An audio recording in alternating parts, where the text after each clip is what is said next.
我有幾個香港嚟嘅車友呢，嚟咗台灣參加呢度嘅單車活動啊！咁我而家嚟做乜嘢呢？我去亂入，到底我會唔會一秒就俾人發現呢？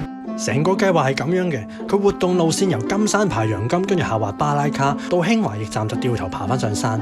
目標人物同我分享過佢嘅配速表，但係最近佢換過車，所以我就問佢：你而家車係咩樣㗎？有冇搞錯啊？又係黑白嘅，咁唯有認住 Niche 個品牌啦。跟住就係揾出適合埋伏嘅位置啦。我計劃先喺巴拉卡1K 嘅呢一度落山嘅人應該好難睇到我，但係上山就會俾人睇晒。所以捕捉到佢落山嘅時候呢，我就會向上移動到2K 呢一個小路路口等佢出現。然之後我一直吊住佢尾睇下佢幾時先至發現我。我而家喺巴拉卡公路101甲嘅1公里左右呢個位置嗰度埋伏，希望唔好佢落山嘅時候就發現我啦。